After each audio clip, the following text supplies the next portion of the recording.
Senhor Jesus, nós te agradecemos por estarmos na tua presença. Agora abençoa, Senhor, quando vamos iniciar o estudo de mais um rei de Judá. Sê conosco, que aprendamos contigo, em nome de Jesus. Amém. Então, prosseguindo o nosso estudo do Gibeá, vamos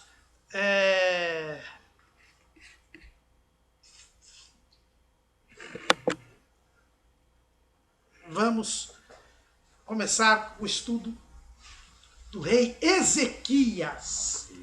O rei Ezequias, rei de Judá, cujo nome significa fortalecido por Deus. Onde está Ezequias, professora? Na Bíblia. Ezequias está em 2 Reis 18 em diante e 2 Crônicas 29. 29. 2 Reis 18 em diante. Isso. E a história dele é uma história longa, né? Comparada com as dos outros reis, de outros reis, apesar de ter reinado até menos tempo que Quanto tempo ele reinou? Ele reinou 29 anos. 29 anos. E por que falam tanto dele? Porque ele foi um rei muito, como posso dizer, muito correto, vamos dizer assim. Quer dizer, teve atitudes muito sadias e então prosperou, teve prosperidade. Acho que nós poderíamos tentar aqui organizar, não sei se o senhor concorda comigo, em três pontos aqui a vida dele. Pois não. A reforma, reforma do culto, né, a restauração e tal, que envolve aí a questão dos levitas, a reforma do santuário, do templo, né? A guerra, o Senaqueribe, a ameaça do Senaqueribe de invadir Judá, seria a segunda, e a terceira, a doença. Daria para pensar assim na divisão da vida? Pode. Se bem que depois da doença tem outra coisa, né? Tem a visita do... Não, estou envolvendo na doença, estou envolvendo a visita... está envolvendo a visita de Isaías? Estou falando de Isaías? Não, o rei de Babilônia. Sim, também. Seria um epílogo. Né? Epílogo, exato. Então são 4 partes. Então. A reforma, a ameaça de a guerra, a doença e o epílogo. Então fica assim. Então gostei. Gostou? Então vamos falar da reforma. Lembrando que Ezequias era filho de Acais e nós terminamos a última aula falando a respeito da triste situação que estava Judá. O templo estava fechado. Olha que situação ficou. O templo de Deus estava fechado. O templo de Salomão, o verdadeiro templo de Salomão, estava fechado. Tem um aí que está aberto, mas é uma... Depois o Olímpio vai, se ele vier hoje, ele vai contar para vocês e para os internautas também, porque se ele vier eu vou pedir para ele falar no ar, já que ninguém pode ir lá sem ingresso. Ele foi ao templo de Salomão, ele conseguiu, deram um ingresso para ele, e ele foi, e ele pode contar tudo como foi. Ele já me contou, mas eu vou esperar a testemunha. Então, continue falando. Mas vamos falar do verdadeiro templo de Salomão estava fechado. Então, na primeira parte da Bíblia... Não era o fake. Não era o fake. Boa. Ele tinha 25 anos de idade, Ezequias, quando começou a reinar. Reinou 29 anos. E aí, a narrativa tanto de 2 Reis 18 quanto de 2 Crônicas 29 começa mostrando que ele removeu os altares idólatras, tirou as colunas, os postes sagrados, consagrados a ídolos, certo? E também ele tirou a serpente. A serpente que Moisés tinha feito lá no deserto. Vamos começar assim por partes. Tá, vamos lá. Então, a primeira coisa que a gente acha interessante é o seguinte. No primeiro ano do seu reinado, no mês primeiro, abriu as portas da casa do Senhor e separou. Então, a primeira providência de Ezequias foi abrir o templo. Estava fechado. Então, estava fechado. Então, a gente vê a prioridade que Ezequias deu para as coisas de isso foi para o segundo Reis? 18? É isso? Não, eu peguei lá em 2 Crônicas, 29. 29. Né? Então foi a primeira coisa que ele tomou atitude. Quer dizer, abriu as portas e as abriu as portas. E para abrir as portas, eu falo aqui porque eu fiz um estudo sobre essa parte aqui, que é interessante. Ele abriu as portas e reparou as portas. Então ele começou pelas portas.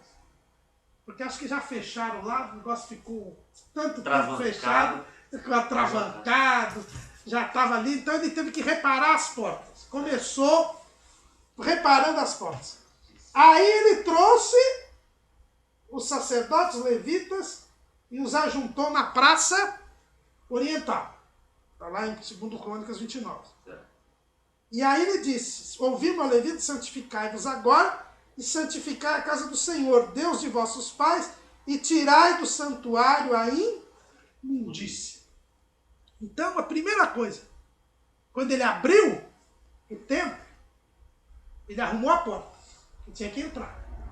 Mas ele não deixou ninguém entrar antes que fosse retirada a sujeira. Você veja bem que ele chamou os levitas na praça oriental, nem foi dentro do templo. Por quê? Porque o templo tinha sido profanado com todas aquelas imagens que a casa tinha colocado. Ou seja, é uma lição que a gente aprende. Que Deus, para operar, ele exige em primeiro lugar purificação, santificação. Nós somos o templo do Espírito Santo. Então, se nós queremos servir a Deus, dar prioridade às coisas de Deus, em primeiro lugar, a gente tem que reparar a porta. Por isso que Jesus diz: estou à porta aí. Você tem que abrir a porta do seu coração. Mas Deus só vai entrar se houver purificação, se houver santidade. É a primeira lição que a gente aprende com Ezequias. Pôr Deus em primeiro lugar.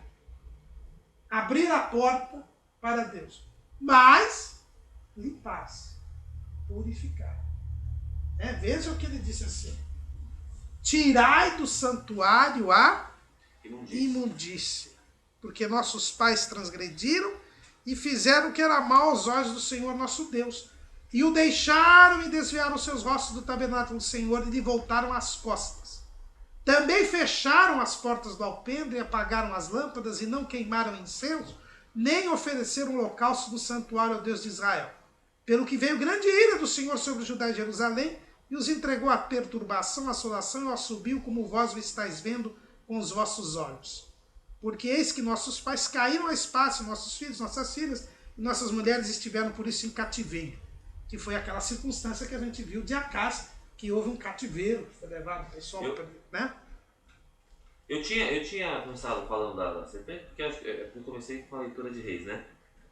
Mas aí porque cronologicamente é anterior. Eu não segui essa parte cronológica, na verdade.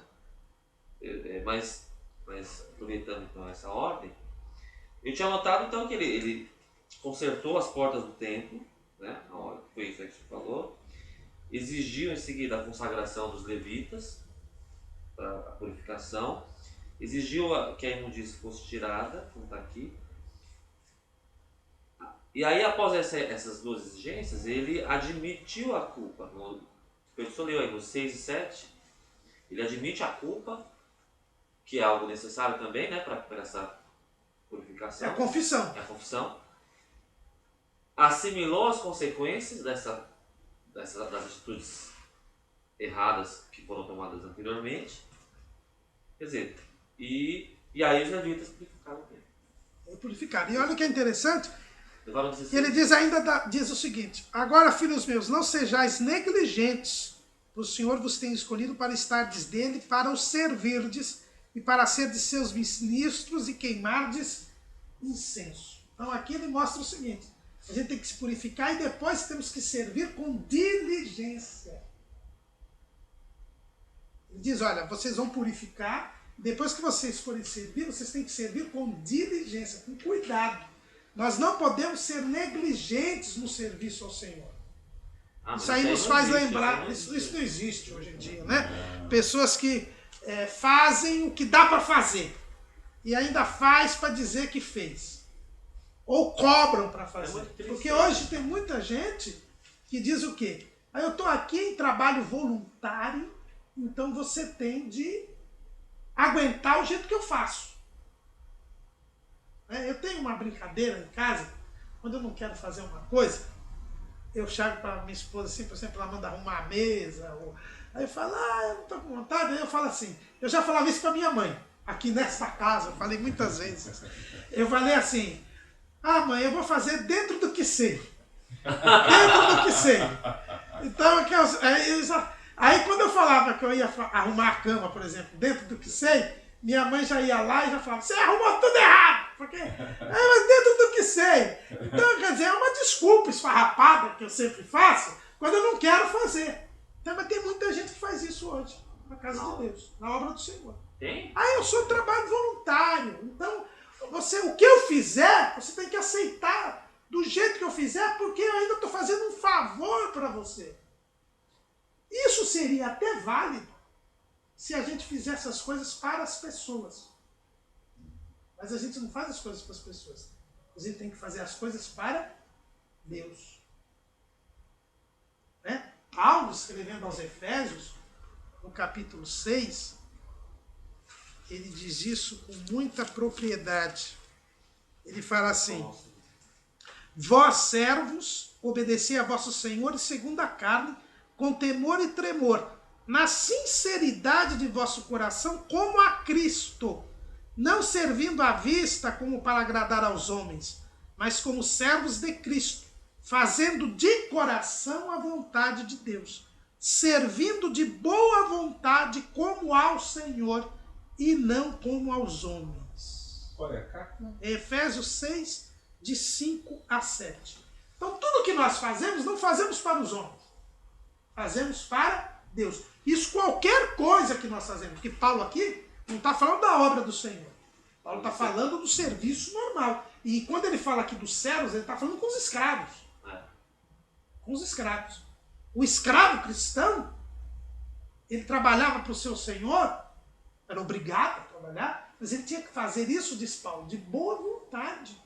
Porque ele estava fazendo a Cristo e não ao seu senhor. Então, se isso na vida secular é assim, que dirá na obra do Senhor? Nós somos gratos a Deus pela nossa salvação. Então, tudo que nós vamos fazer, nós temos que fazer de boa vontade. Nós temos que fazer com sinceridade no coração, com alegria. Né? E com cuidado, com diligência. Porque quem faz com vontade, boa vontade, com sinceridade, faz com cuidado, com zelo. Faz o melhor. Então essa história hoje que é trabalho voluntário. Segunda classe, posso fazer. É o trabalho voluntário. Então o que eu fizer está feito. Infelizmente, é uma mentalidade que existe hoje na igreja. Não é? E hoje na igreja a gente tem aquelas pessoas que fazem voluntariamente, mas querem fazer negligentemente. E aquelas pessoas que não fazem voluntariamente, que só fazem mediante paga. E é praticamente 90%, eu não vou falar que é todo mundo, como dizia o saudoso irmão Walter, 90%. Ou faz voluntário, mas aí é de acordo com a sua vontade, e Paulo diz que a gente tem que fazer de acordo com a vontade de Deus, ou faz porque está sendo pago para fazer. E pago não estou dizendo só dinheiro. Às vezes a pessoa é paga com vantagens, né? Com benefícios, lógico, com com algum tipo recompensa. que é o que faz lembrar que Tiago, quando ele diz que quando a gente faz acepção de pessoas, a gente está querendo na frente algum benefício. É lógico, né? Porque você tratou bem o cidadão, porque você está querendo. Posso citar o texto aqui? Pode. Tiago.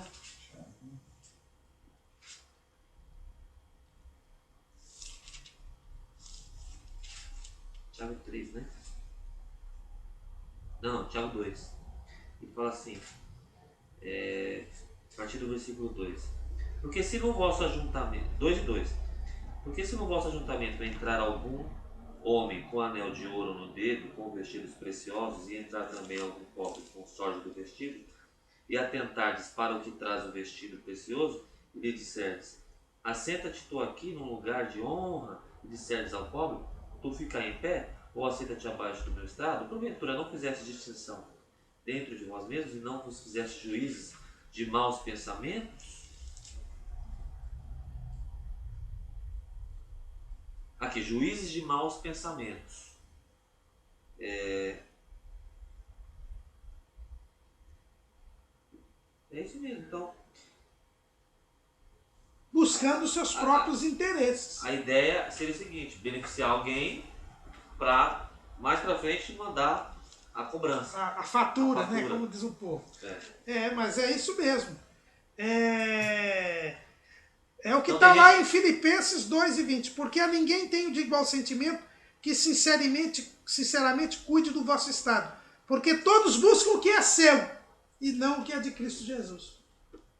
Então não é só dinheiro que a pessoa quer receber na igreja, mas também algum tipo de benefício, né? Exatamente. Porque busca o que é seu. E aí, lembra outra passagem que é Timóteo, 2 Timóteo 3, o senhor até menciona na aula dessa semana aí, a respeito do juízo verdadeiro, né? Como que é? Juízo temerário. Isso. Quando Paulo fala que nos últimos dias viriam homens amantes de si mesmo. O tempo da apostasia, essa é a ideia. Então buscam o que? Buscam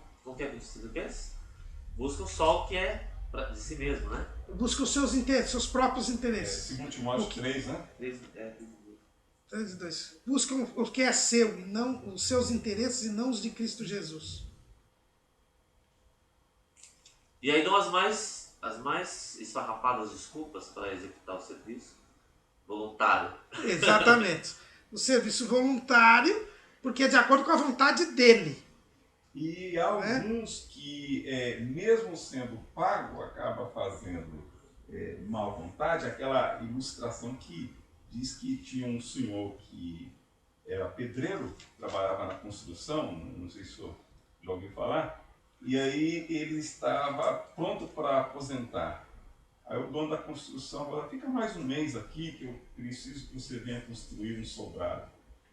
E ele ficou constrangido, vou atender o dono, mas eu estou contrariado, porque eu pensei que eu já fosse sair aposentado hoje mesmo. Aí fez o sobrado de qualquer maneira, às pressas. Quando ele terminou o sobrado, aí o dono da construção falou assim, olha, é para você que eu queria dar de presente. Ele falou assim, se eu soubesse que fosse para mim, eu teria feito mais bem feito. Exatamente, né? Então. Pastor, eu vejo nisso aí um problema, sério, na atual conjuntura, né?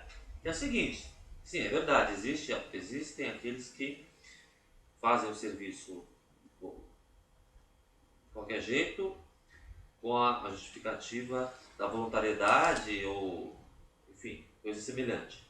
Mas infelizmente, a igreja precisa contar com essas pessoas porque falta, como disse Jesus, faltam os trabalhadores.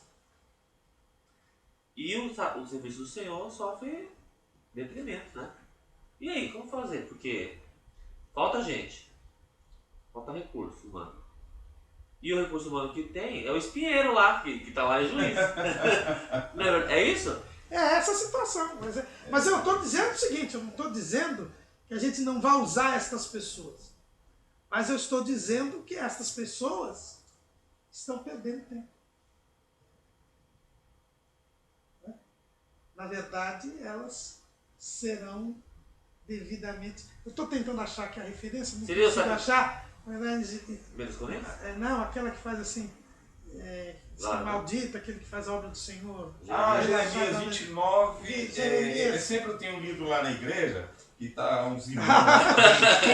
É 48 e 10. 48 e 10. Que faz tempo que eu estou usando Jeremias 48 e 10 e Salmo 102. Servir ao Senhor com alegria. Maldito aquele que fizer a obra do Senhor. A minha tradução aqui é fraudulentamente, mas tem uma outra tradução que é relaxadamente. E maldito aquele que preserva a sua espada do sangue. Então, é interessante que esse preserva a sua espada do sangue é aquele que não vai é que não ataca, né? Porque quem preserva a espada do sangue é porque ele vai, ataca com a espada e fere Não, que o mal. não preserva. Que não preserva a espada, né? Ele vai. Exatamente, que não preserva a espada do sangue. Então é aquele que não ataca. põe a mão na obra, a mão na obra, né? Não põe a mão na obra. Não dá a cara pra Então, bater. exatamente. Então esse aqui. Então, ou seja, não trabalha. Então ele é maldito. Ele é maldito, então. Ele é maldito. Então ele faz a obra do Senhor fraudulentamente. E é isso que Ezequias diz, olha, nós vamos purificar o templo, só que vocês não podem depois servir negligentemente. Não adianta eu purificar o templo e vocês servirem negligentemente. O serviço é meio feito, né? É meio feito. É como se não tivesse feito. No fundo é isso que ele quer dizer. Certo? Então Ezequias ele é bem claro com relação aos levitas e sacerdotes, que é a relação a nós, né? Que nós somos os sacerdotes da nova aliança. E ainda diz assim, o Senhor vos tem escolhido para estardes diante dele e para o servirdes. Nós somos escolhidos por Deus, nós vamos ter que prestar contas a Deus. Por isso que o nosso trabalho é para Deus. E queimar, para ser de seus ministros, quer dizer, ser os seus servos. E queimardes incenso. O incenso aqui fala da oração. Não é? Também isso faz parte do nosso serviço. Quem não trabalha corretamente diante de Deus, não é temente a Deus. Não teme a Deus. Se não teme a Deus, suas orações não são ouvidas. O incenso aqui representa a oração. Então, primeiro você tem que servir ao Senhor para queimar incenso. Servir ao Senhor diligentemente para queimar o incenso. Quer dizer, quando nós servimos a Deus com diligência, com cuidado, na sinceridade do coração, nós mostramos que tememos a Deus, que estamos obedecendo a Deus, que reconhecemos que Deus é o Senhor. Aí nossas orações são ouvidas, porque aí nós somos tementes a Deus. Que é aquele famoso versículo que o Arthur, vez ou outra, briga com alguém aí por causa desse versículo, né? Mas está lá em João 9:31. Ora, nós sabemos que Deus não ouve a pecadores, mas se alguém é temente a Deus e faz a sua vontade, a esse ouve. Então veja bem, um rapaz de 25 anos de idade, cujo pai era o pior rei que tinha tido até então, que chegou a fechar o templo, né? Ele chega para os levitas e sacerdotes que estavam desempregados e disseram, olha, vamos purificar o templo. Eles, que bom, vamos ter o que comer agora, vamos ter como viver. Mas ele diz, não adianta nada se vocês não servirem diligentemente. Então, logo no limiar, Ezequias nos dá a lição da prioridade das coisas de Deus, da abertura da porta do templo, que seria figurativamente a abertura nossa a Deus, a purificação, a ideia da santificação, mas a ideia do serviço diligente, sem o qual nós não podemos agradar a Deus. Isso é... Professor, e aí nos faz lembrar também que provérbio, a maioria às vezes tem servido a Deus, o provérbio fala, servir ao Senhor com toda a tua fazenda. E esses dias eu vi assim algo bem controvertido. Aquele irmão, acho que é espanhol, ou venezuelano.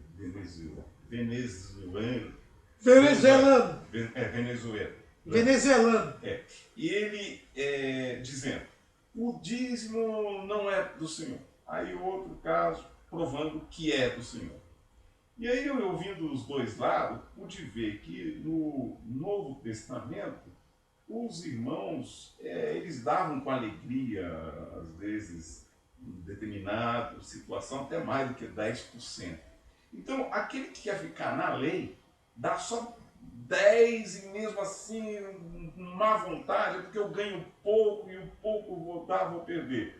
ou aquele que ganha muito e fala, é muito que eu vou dar. Está sendo negligente também, não está servindo ao Senhor. Tá exatamente. Porque Dando tem com que má dar vontade, é melhor nem dar. É melhor não dar. É despesa. Vem com alegria. Eu digo que dízimo dado com raiva é despesa. Peraí, dízimo dado com raiva é despesa. Dízimo Com raiva, ou por necessidade, por obrigação, é despesa. é despesa. Eu gostei. E quando, na verdade, o dízimo é um investimento, né? O dízimo dado com alegria é um investimento. Não vou entrar na teologia da prosperidade, mas ele é um investimento. Por quê? Porque você reconhece a soberania de Deus e Deus te abençoa. Mas, sim, mas de alguma forma também não, né, você não precisa encarar como uma dívida que você tem para com Deus. Uma dívida no sentido de que... Sim, mas o investimento é uma dívida.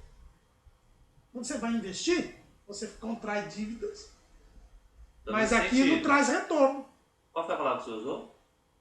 Dívida dado com... Dízimo com raiva, com obrigação, é despesa. É despesa. Despesa você não tem retorno. E quando tem esse jogo de palavra, um dia eu falei com a Elisele, ela falou, não, eu aprendi que é pagar o dízimo.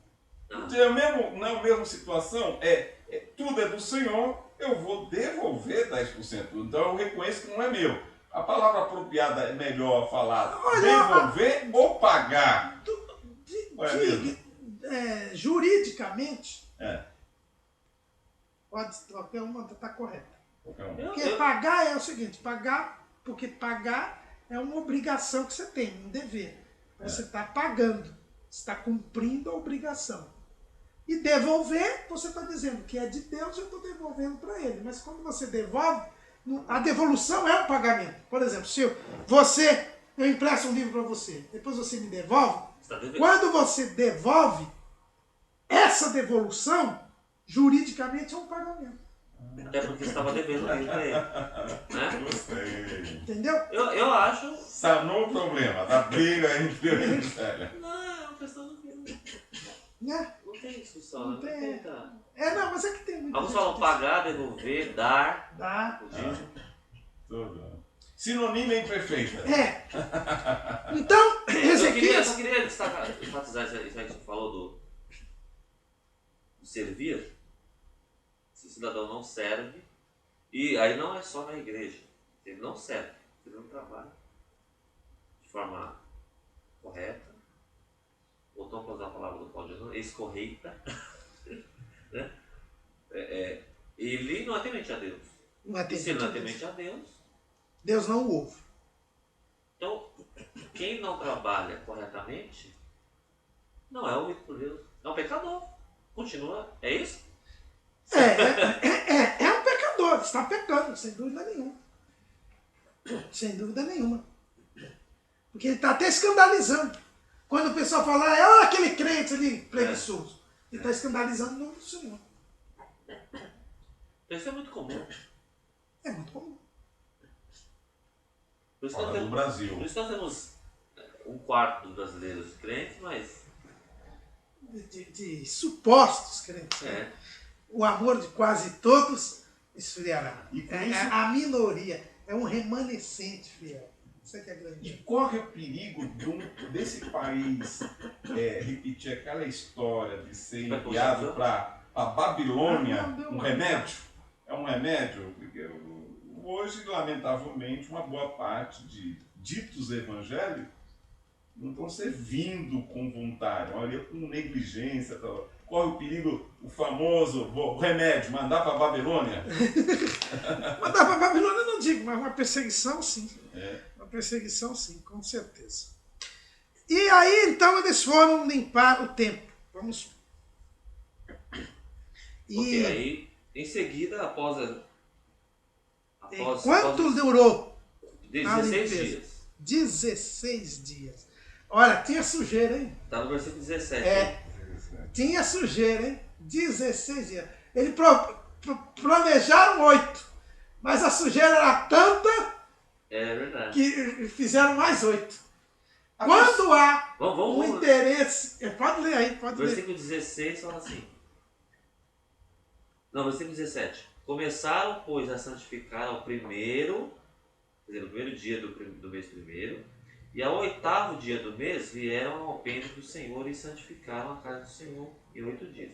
E no 16º do primeiro mês acabaram. Isso. E vieram, primeiro tinha prolongado 8 dias, né? Aí depois acabaram ficando 16, né? O serviço completo então durou 16 dias. Outra coisa que eu acho interessante aqui. Eles começaram por onde a limpeza? Eles começaram dentro, você fala? Isso. Ah, Eles começaram por dentro. não E depois que jogavam as coisas de dentro para o pátio para depois para fora. A santificação é de dentro para fora. É o que Paulo diz lá em 1 Tessalonicenses 5:23, né? 1 Tessalonicenses 5:23. E o mesmo Deus de paz o santifique em tudo, e todo o vosso espírito, que é a parte mais interna do homem, alma e corpo, sejam plenamente conservados e irrepreensíveis para a vinda de nosso Senhor Jesus Cristo. Lembrando que o templo simboliza nós mesmos, né? Mas a limpeza tem que ser de dentro para fora. Aqui está dizendo quem é o sujeito, no caso, está sendo a gente, é Deus. Mas o pecador, ele só abre o coração para Deus limpar, mas ele não tem uma participação, uma parceria dele desejar. Não, veja bem, a santificação posicional é obra inteira de Deus. Posicional. A posicional, que é no momento da salvação. Salmo 40. Tirou-me de um lago horrível, pôs o meu pé sobre a rocha e firmou os meus passos. É só Deus quem faz. Agora, a santificação progressiva é uma parceria entre mim e Deus. Entre eu e Deus. Tá? A progressiva é uma parceria entre mim e Deus. Dois tipos de porque santificação. Deus santifica, mas ele traz os meios de santificação. Quais são os meios de santificação? Oração, a palavra de Deus, a participação na ceia do Senhor, né? É a mortificação. O temor do Senhor. Então aí eu tenho que ter a minha participação. Eu tenho que mortificar a casa. Oração, palavra, temor de Deus. Temor. Mas uma pessoa não pode orar sem cura mesmo assim? Uma pessoa pode muito bem ler a palavra, por exemplo, ou orar, ou os dois, e continuar impura. Pode? Continuar pecando. Não, pecando veja bem. Porque quer. Não, mas aí veja bem. Aí ela não tá. É um meio de santificação. Agora, a palavra não é só ler. É cumprir. Mateus 7, né? Quem ouve se e não pratica. Né? E também o que Jesus falou lá. E orar. Santifica-os na verdade, a tua palavra é a verdade. Verdade, exatamente. A participação da ceia faz parte. Faz parte também. E se ela estiver impura, ela condena. Mas se ela estiver em comunhão com Deus, a ceia do Senhor aumenta a graça, né? Só que alguns os reformados falam meios de graça. São os meios de graça, são os meios de santificação. Eu estou usando a expressão do John Wesley. É o John Wesley que fala que são os meios de graça e da santificação. Então, essa questão essa questão de começar de dentro para fora é muito relevante, né? E a gente sabe que não tem sido essa a realidade, pelo menos, especialmente na nossa denominação, por muito tempo não foi, né? Ainda há dificuldades de querer se mostrar a santidade pelo exterior, começar pelo lado exterior. Claro, a gente sabe que... Hoje em dia, nem pelo lado exterior. Hoje em dia, não tá, nem fala. A nossa denominação antigamente dava esse reforço do lado exterior, podendo cair no farisaísmo. Mas hoje em dia, nem isso. Hoje em dia... Jesus falou lá, dos fariseus lá, pregação com os fariseus em Mateus 23, que limpa o exterior do copo, né? Mas por dentro, mais ou menos isso, né? Mas hoje em dia ninguém está preocupado em limpar nada. É ficar no gospel. É ficar no gospel. A coisa está pior ainda. Porque quando o pessoal vem falar que existia um certo farisaísmo antigamente, só que eu dou uma boa descontada nisso. Porque havia realmente Temor, né? uma ênfase na questão exterior. Mas eu não vejo nos antigos um farisaísmo. Eu vejo o seguinte, que o exterior revelava o que estava no interior. Aí é um temor. Então, as pessoas batiam muito na tecla de vestimenta, de indumentário e tudo, mas como uma demonstração do que havia no interior. Então hoje, esse pessoal liberal, é um farisaísmo, mas na verdade, o que a gente vê na história que os antigos contavam tudo, é que era uma prova do que havia no interior. Que é o que é normal, deveria ser. Tanto que, quando eles falavam, do pessoal que se pintava, da questão dos cantos tradicionais, falavam não tanto porque usavam aquela indumentária, porque se pintavam, porque tinham, mas tanto que a palavra que eles mais usavam qual era? Era vaidade. Isso é vaidade. Quer dizer, mostrando, e a gente vai na Bíblia, mostrando que a vaidade é aquilo que são homens vãos. São homens sem o Espírito de Deus, homens vazios.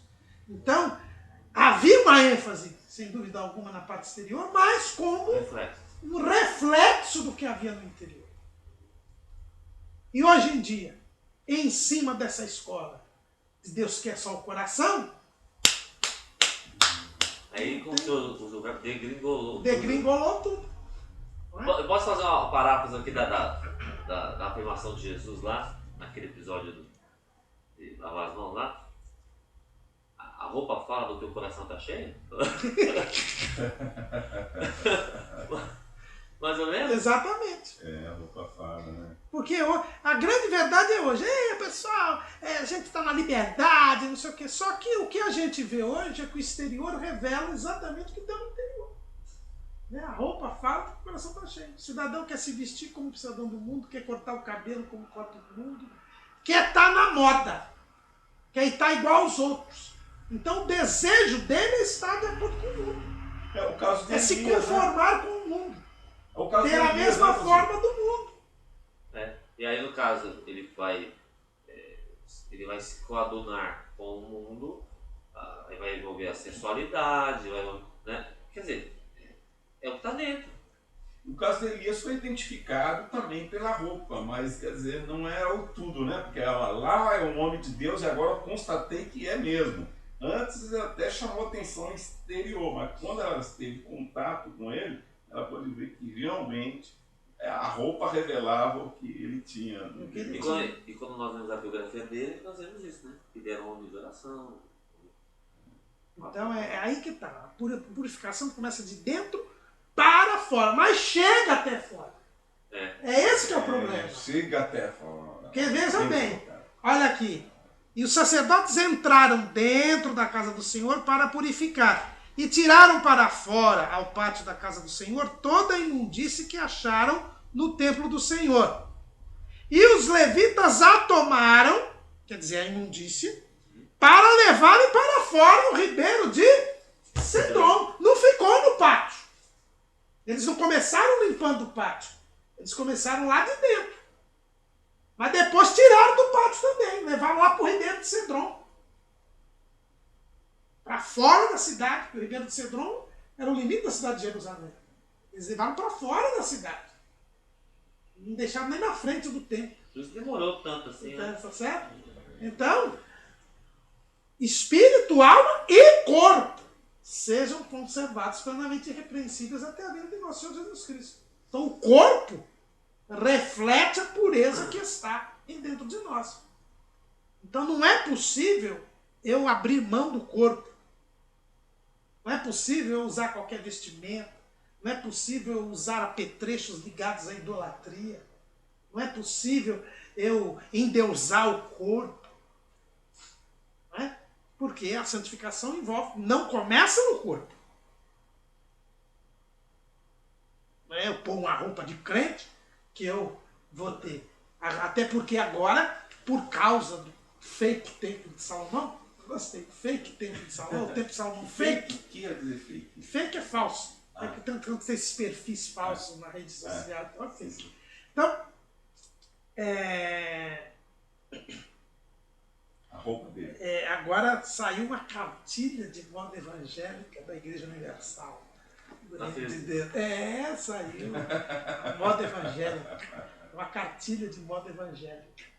Que agora estão distribuindo, né, aproveitando o ensejo que tem as regras lá para entrar no templo de Salomão, agora tem uma cartilha de moda evangélica. Você procura essa. Se eu puder contar que o Olímpio, né? Contar as novidades que estamos desejosos. Depois a gente vai. Eu conto no fim. Se ele não chegar, eu conto mais ou menos. Então, demoraram 16 dias. Né? Os vasos também foram purificados, o altar do holocausto foi reconstruído, né? Arrumado, porque lembra que ele tinha cortado, o rei Acás tinha cortado lá o altar, o mar ali que tinha no altar, impedindo que houvesse qualquer sacrifício, mas eles repararam o altar e aí então estava tudo pronto. E aí o que ele fez? Vai começar o sacrifício. Aí então ele foi dedicar o templo novamente. Então ele fez a reinauguração do templo, a dedicação do templo. Foi a primeira dedicação, porque o templo tinha fechado, né? Tinha fechado totalmente. Então eles fizeram essa dedicação. E aí, a partir do versículo 20, de madrugada, ele vai reunir os líderes da cidade, os maiorais, né? Para oferecer o sacrifício, para fazer a dedicação. E ele vai oferecer o sacrifício pelo pecado, vai reunir, juntar um monte de animais, aí a partir do versículo 21 mostra aí quais são os animais. Eu estou indo rápido porque a bibliografia dele é grande, mas o senhor controla aí. Certo? Então ele vai oferecer sacrifício pelos animais. A partir do versículo 25, o louvor vai entrar também, vai ser restabelecido. Porque aí eu queria só fazer três detalhes aí nessa coisa. Em primeiro lugar, a Bíblia diz que ele levantou de madrugada e levou os maiorais. Quer dizer que os primeiros que tinham que pedir perdão, os primeiros que tinham que sacrificar eram os líderes. Ele foi o primeiro, ele era o rei. Isso mostra que os líderes precisam ter uma vida mais dedicada do que os outros. Senão ele novamente ia trazer imundícia para dentro do templo. Exatamente. E ele levantou de madrugada, cedinho, já levou os maiorais, são os primeiros que tem que dar exemplo. Esse é o primeiro ponto que eu quero aí. Segundo, primeira coisa que ele fez foi o sacrifício pelo pecado. Isso. Não há aqui nós vamos ver os dois sacrifícios, pelo pecado e de louvor. E de louvor. Mas o primeiro é o pelo pecado. Porque primeiro eu tenho que confessar meu pecado, primeiro eu tenho que entrar em comunhão com Deus. Interessante que foi de madrugada, né? De madrugada. Porque é o primeiro horário, né? Primeiro horáriozinho, né? De madrugada. Sacrifício, que é o que estava na lei, né? O sacrifício. O primeiro sacrifício da manhã, né? O da madrugada, do amanhecer. Isso, eu digo o sacrifício pelo pecado. Isso. Que é aquele que então seria o necessário para restabelecimento da comunhão com Deus. Comunhão com Deus. Que é a nossa confissão de pecados a Deus, pedido de perdão, não é? Exatamente. Que é o que o senhor já leu aí em João 9:31.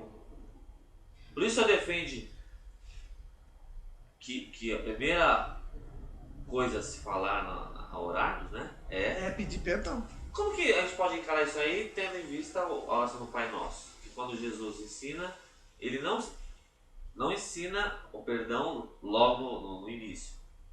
Mas como que o senhor... Não, mas veja bem, porque aí, na verdade, quando fala assim, Pai Nosso, é porque você é filho. Para ser filho, tem que ser perdoado, entendeu? Então, a primeira oração, a gente fala assim, que é pedir perdão, no sentido que a primeira oração que Deus ouve quando você é pecador é que você perdão. Aí Jesus ensinou a oração já para os discípulos. Né? E aí vem a glorificação de Deus em primeiro lugar. Certo? Diferença, hein? É filho que não é, hein? Eu gostei.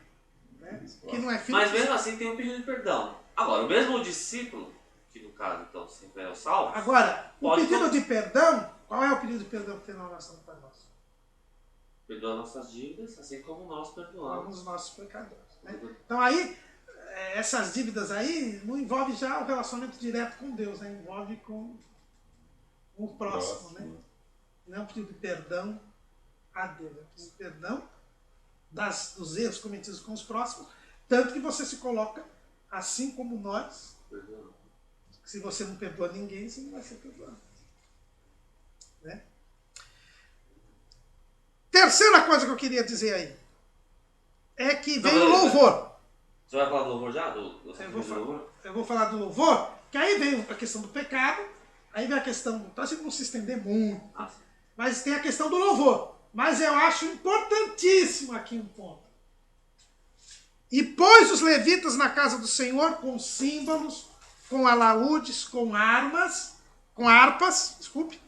conforme ao mandado de Davi e de Gade, o vidente do rei e do profeta Natã, porque este mandado veio do Senhor por mão de seus profetas. Estavam, pois, os levitas em pé com os instrumentos de Davi e os sacerdotes com as trombetas.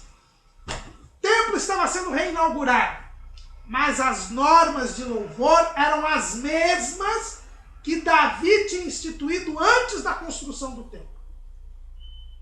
Eram os salmos. Por quê? Porque aquele mandado tinha vindo do Senhor. O louvor a gente não faz do jeito que quer. A gente faz do jeito que Deus manda. A gente tem que louvar a Deus conforme os princípios e parâmetros dados por Deus. O louvor vem de Deus.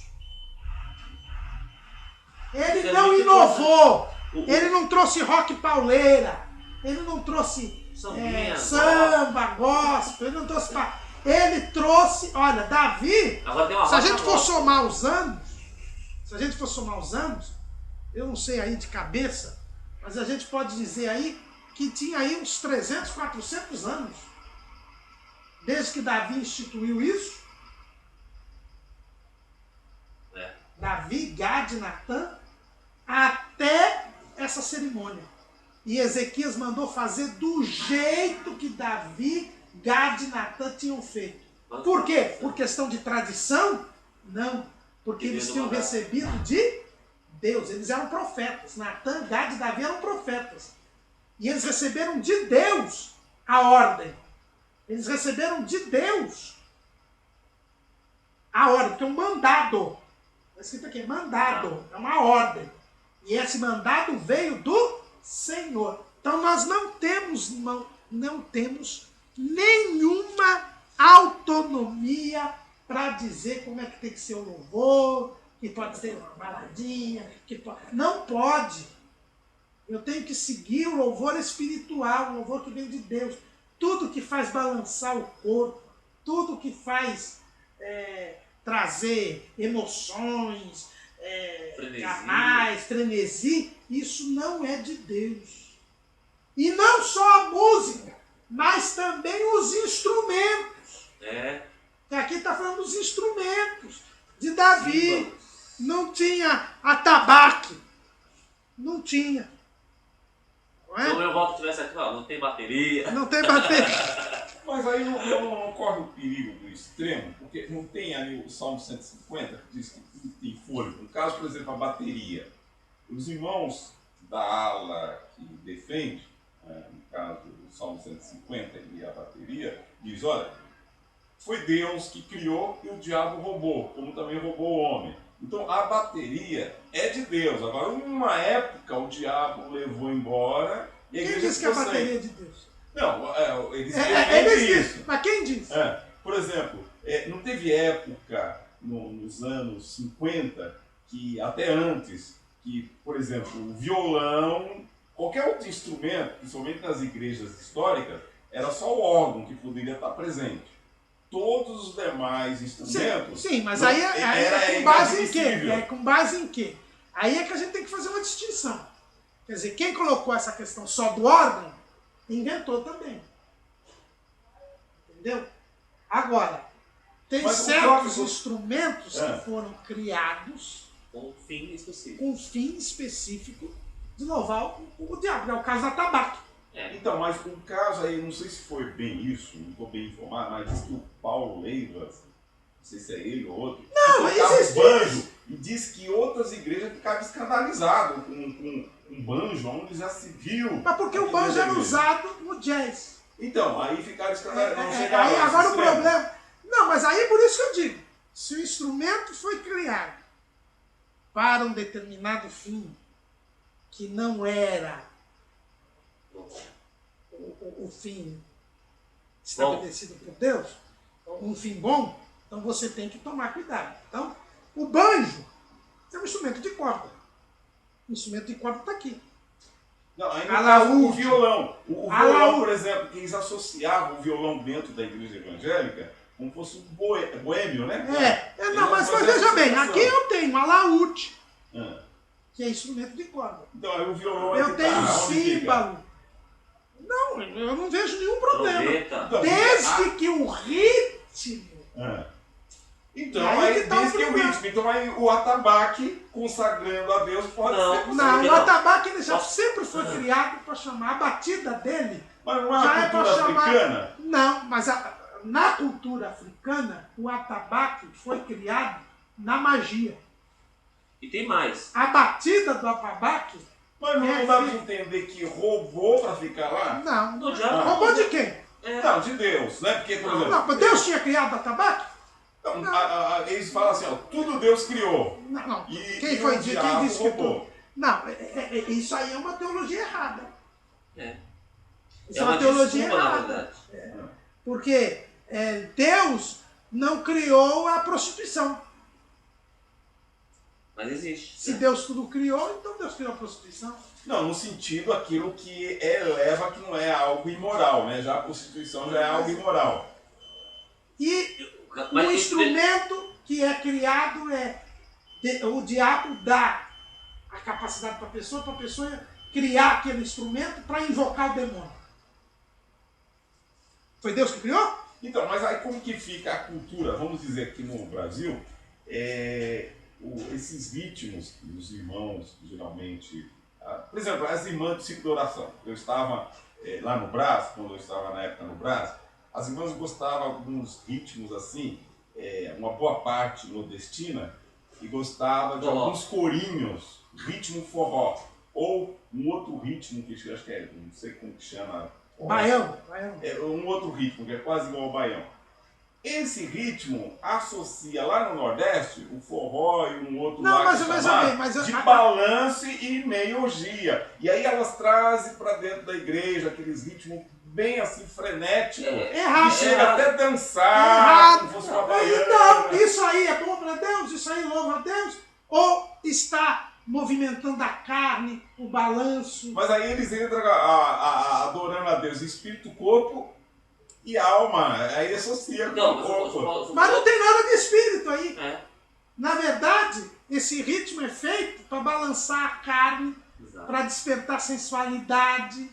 É o jazz. O jazz, ele foi feito para despertar sensualidade. Inclusive a palavra jazz,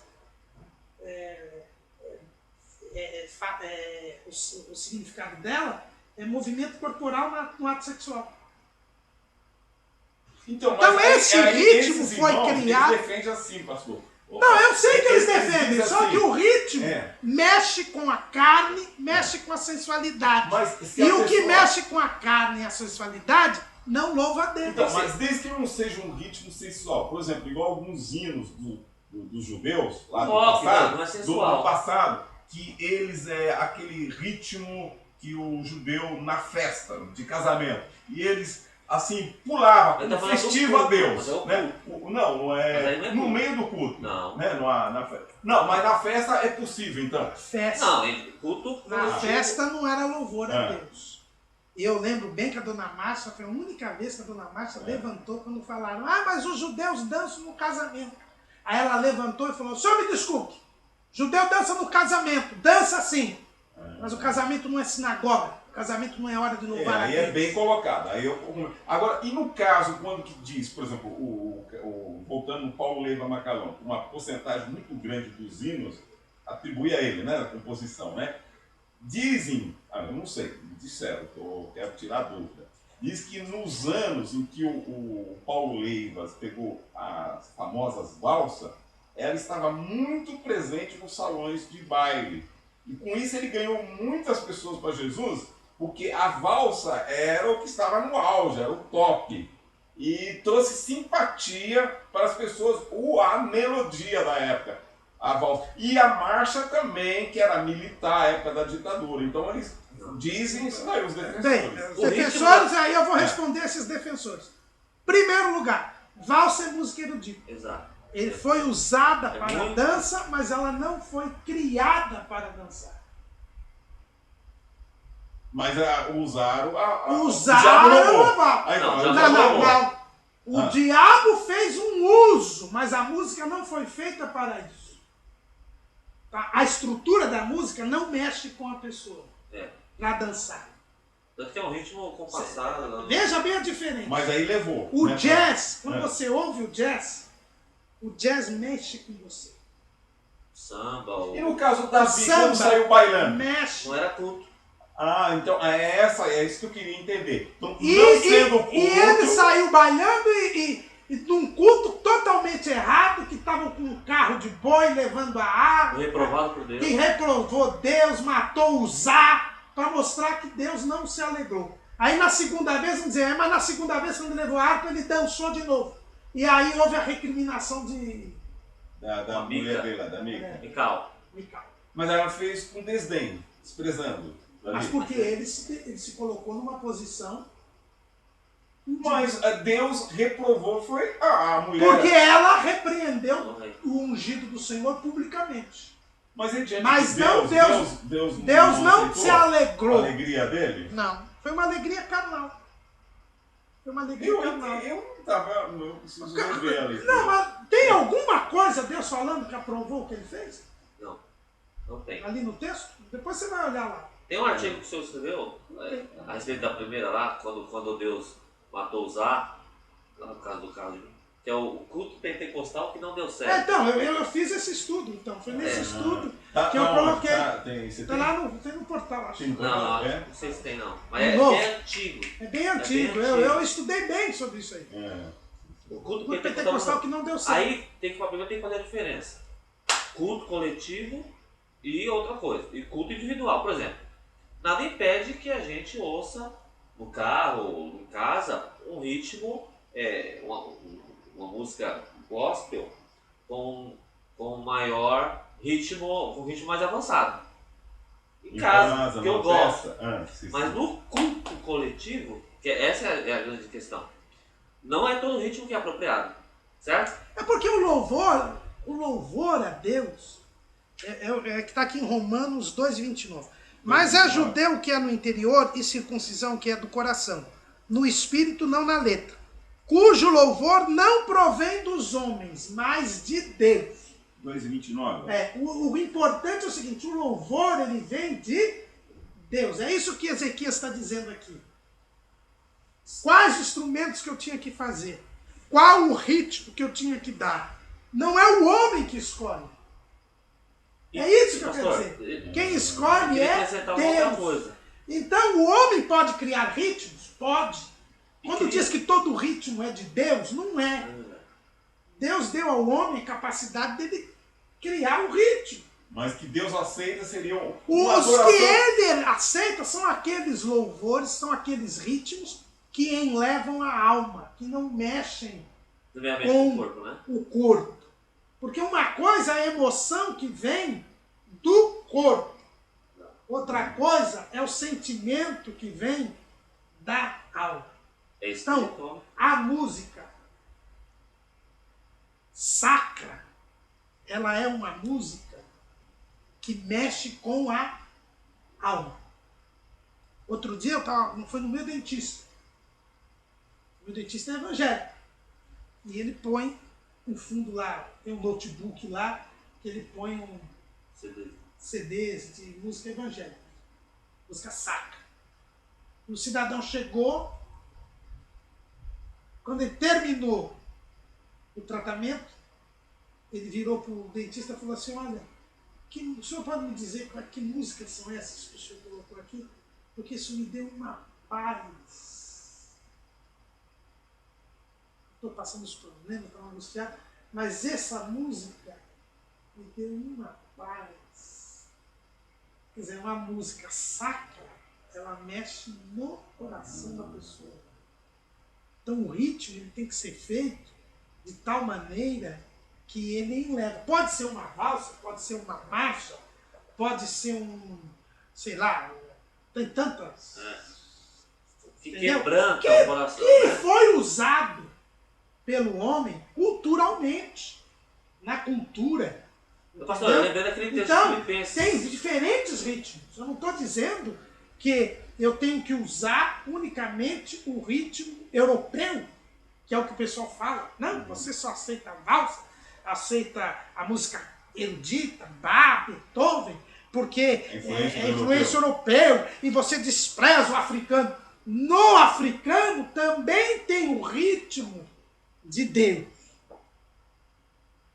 Agora, tem os ritmos que mexem com a carne, tem os ritmos que mexem, seja na Europa, seja na África, seja na Ásia, tem um ritmo que é feito para despertar sensualidade, porque se vende êxtase embalada. Êxtase é uma droga sintética. E onde é o maior lugar de se vender êxtase? Embalada. Por quê? Porque a música, techno-music, a música que toca nessas baladas, hoje essa música eletrônica, ela já é feita para alterar o sistema nervoso, alterar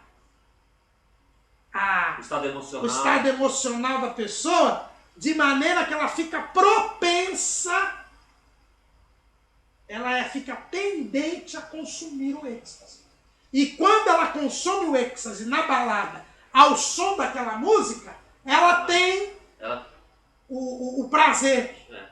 E vai mais além, né? E continua, porque o êxtase, um dos efeitos é promover a continuidade, né?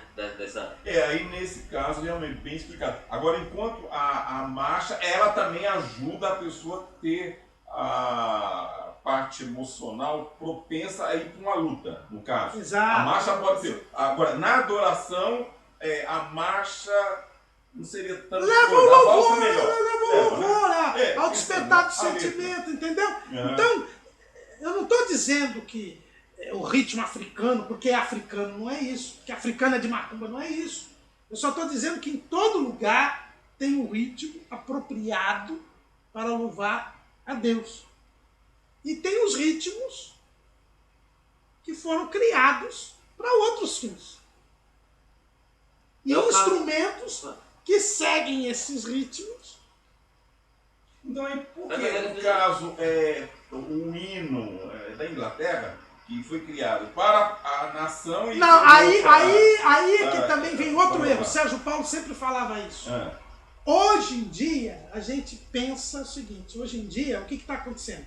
A gente vê ritmos sendo criados secularmente para outros propósitos e aí são trazidos para a igreja. É errado. Que é errado. Mas naquele tempo, o povo cantava os hinos que eram feitos para Deus. Então, os hinos eles eram criados, as músicas elas eram criadas para louvar a Deus. Isso na Idade Média, principalmente. E aí o povo pegava aqueles ritmos e colocava letras folclóricas. Nacional. Entendeu? Então o hino da Inglaterra foi um hino que foi feito como sacro. E aí depois é que fizeram a letra para a Inglaterra. O hino da Era bem Alemanha... antes, então, de fazer... Antigamente, a música era feita onde? Nos conventos. É. A música era feita lá. Depois é que o povo se apropriava daquelas músicas. Porque não apareceu os menestréis. É o contrário do que existe hoje. Então hoje o pessoal diz, o Paulo Lema Macalão pegou o hino da Inglaterra, pegou o hino da Alemanha, o hino 205 da harpa cristã é o My Bonnie, que é uma música folclórica americana. Né? Então, por que ele pôde pegar e nós não podemos pegar? Só que as pessoas não sabem que essas músicas tornaram-se folclóricas, tornaram-se seculares, mas elas originariamente eram sacras.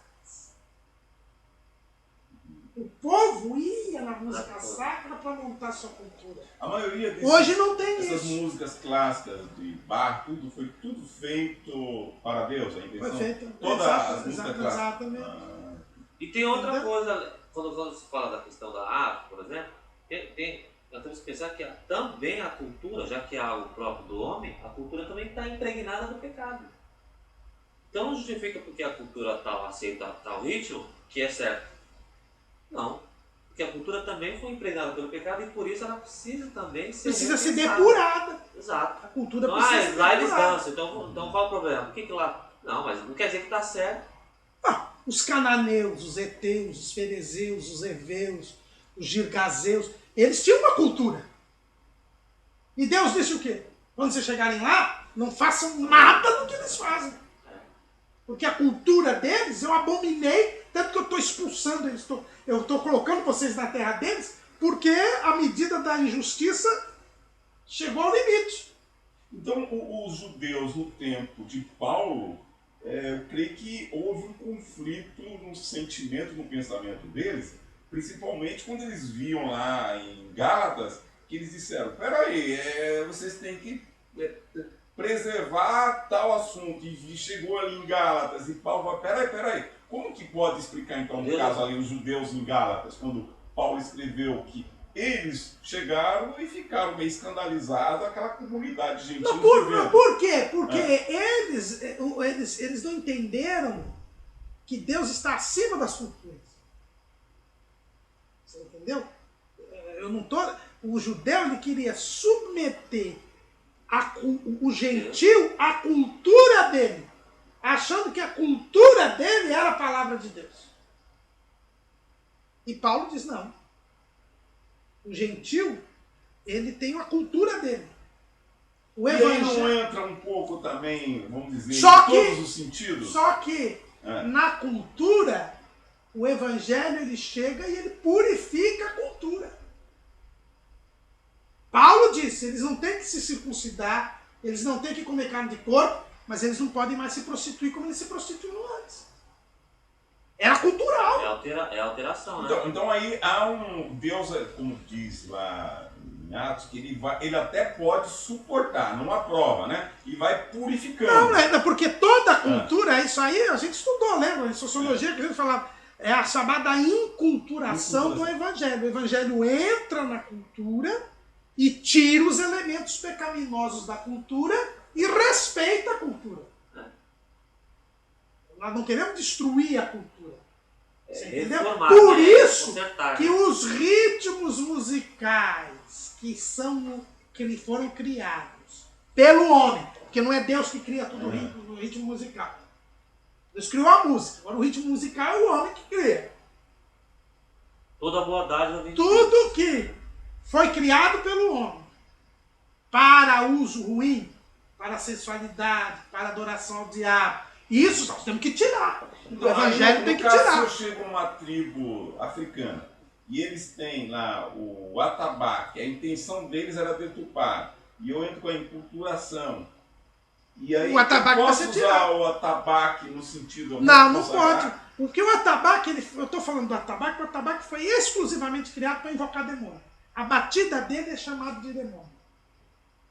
Então o atabaque em si, a batida dele, porque todo instrumento você sabe que tem aquela sua área, né? Porque no caso, o tamborim, o pandeiro, como que fica nesse caso? Não, mas aí o pandeiro tamborim já não foi criado para esse fim. Agora o atabaque, o som que ele emite, ele foi criado especificamente para a chamada de espírito. E toda vez que você bater um atabaque, você está chamando um espírito. Então, E aí você falou... Entendeu? Você falou Esse é o caso, o atabaque questão. específico. Entendeu? Agora eu não estou dizendo que não pode usar nenhum instrumento. Até a bateria em si. A bateria em si, eu não vejo a bateria como um instrumento errado. Não é, ele pode ser usado. O problema é o ritmo que se emprega. Então Porque aí no caso, o rit- ritmo do atabaque não tem jeito. Não. O atabaque em si é diferente. E a guitarra, por exemplo, quando surgiu a guitarra, até tinha alguns irmãos da Batista que diziam, ó, vira a guitarra aqui, ó, parece que tem um chifre, o desenho dela. Ela também não foi criada nesse sentido? O desenho dela? Dependendo, tem certos modelos de guitarra que foram criados com o desenho dela era de Então, dos satanistas. uma boa parte tem assim, se a gente virar mesmo, a gente dá para associar como um chifre. Agora precisa ver cada caso no caso. Agora a guitarra em si, não. Agora, se é usado um modelo que foi usado pelos satanistas, lá na década de 50, aí não pode também. Entendeu? Aí não pode. Entendeu? Pastor, mas eu não sou tão... deixa eu evocar o texto aqui de Filipenses 4:8, que acho que ajuda. Quando o Paulo fala assim, ó, quanto ao mais, irmãos, tudo que é verdadeiro, tudo que é honesto, tudo que é justo, tudo que é puro, tudo que é amável, tudo que é de boa fama, se há alguma virtude, se há algum louvor, nem se pensar. Então, forró lá, que as irmãs cantavam lá, não sei onde, aquele ritmo mais dançante e tal, o atabaque, tudo isso aí não é... O samba, não é de boa fama. O samba foi criado no terreiro. Ele foi criado no terreiro. Tanto que tem aquele, eu sou o samba, a voz do morro sou eu mesmo, sim senhor. Eu sou natural do Rio de Janeiro, sou do terreiro. Essa mesma música fala. E tem o Simão, ele sempre fala, quando ele dava aula assim, lá na FAESP, ele sempre falava que ele leu uma tese de doutorado de um sociólogo no Rio de Janeiro, ele dizendo assim, o samba, não sei o que, o terreiro sem feitiço, uma coisa assim. Onde ele mostra que toda a origem do samba, o samba foi criado, quer dizer, o samba não é africano, o samba surgiu no Rio de Janeiro, foi criado no terreiro, foi inclusive para permitir que aquele ritmo fosse usado pelos brancos fora do terreiro. Em até sessões, fora lá porque tinha aquela questão dos escravos, tá? E o pessoal não iria lá no terreiro e tal, então faziam algumas sessões, e aí foi aí que surgiu o samba. Então o samba foi criado com essa finalidade. E quando eu pego aqueles filósofos da Grécia, que segundo alguns deles faziam o povo delirar rindo ou chorando, e aí vamos dizer assim, algo que eles falassem que mexesse com a alma, fazer chorar. E aí não é mexer com a alma, mas é usando dos sentimentos. É o que fazem hoje. É o caso de yoga e outras coisas. Exatamente. Então, é o jeito hoje, é a famosa neurolinguística, que muitos pastores aí treinam. Então, mas aí no caso, esses ritmos que mexem com a alma, com o sentimento do mundo, não pode também fazer a pessoa, como o caso yoga, né? Fazer as pessoas ficar calma, mas está se esvaziando para encher de demônios. Pode, o ritmo é só isso. Esses ritmos fazem isso. Porque não tem arte, não tem algo que mexe mais com a alma da pessoa que a música. Mas tem a musicoterapia, né? Então aí... Hoje não, já tinha esse ritmo. Primeiro caso de musicoterapia é Davi. Como que é? Davi tocava harpas sim, é verdade. É a musicoterapia. Musicoterapia. Então, você vê o poder espiritual da música. Assim como a música expulsa demônio, a música sacra, a música mundana, chama o demônio. Então, mas aí ela, vamos dizer, aquela música bem melancólica e que não está chamando Deus e chamando o diabo também não é perniciosa? Pode Sim! Aquelas músicas, teclado, aquele ritmo chamado de New Age, que é nova era, New Age, que se coloca normalmente no fundo musical. Diz que foi lá no Rio Grande do Sul, Santa Catarina, diz que lá dos Gideões estavam usando uma música, fundo musical, que não tinha nada a ver, só ouviram falar isso daí, dos Gideões lá, e diz que eles até ia tirar. Não. O pregador, quando ele estava pregando e o povo todo alegre, aí eles soltavam um fundo musical e diz que não tinha nada a ver com Deus. Provavelmente, porque se você vai nesses lugares aí que tem yoga, shiatsu, essas coisas orientais, reiki, sempre tem um fundo musical. Então, aí nessa que hora... é um ritmo demoníaco. Então aí tem que tomar cuidado, mesmo o ritmo sendo sereno e sem atabaque, pode levar a pessoa Mas quem falou aqui em ritmo? Quem falou em ritmo acelerado? Eu não estou falando nem acelerado nem nada. Eu estou falando ritmos que foram criados para mexer com a pessoa, para alterar a pessoa, a mente da pessoa. Você entendeu? Que não são criados para louvar a Deus. Esses ritmos não são criados para louvar a Deus. E Ezequias teve esse cuidado. Teve cuidado de dizer, não, tem que ser aquilo que veio da parte de Deus. Eu volto aqui para Romanos. Que o louvor não vem dos homens, ele vem de Deus. Deus deu ao homem capacidade de criar ritmos. Deus deu ao homem capacidade de mexer com a música, com as pessoas. O diabo tem essa, porque ele trabalhava no louvor, no céu, ele conhece música, ele estava no céu, o céu, o louvor vem de Deus, e ele sabe como modificar as pessoas pela música. Então existem ritmos que não podem servir de adoração a Deus. O louvor ele não vem dos homens, ele vem de Deus. E Ezequias nos dá esta lição. Então ele está reformando tudo mesmo. Purificar o templo e depois de inaugurar o templo, confessar os pecados, a começar dos líderes e cuidar que o louvor seja da parte de Deus. E aqui nós encerramos hoje o Ezequias. Ezequias é longo mesmo, não adianta a gente cortar e a gente vai... Eu tô desejoso logo que o senhor lança isso daí no YouTube, viu? É YouTube, né, que chama, né?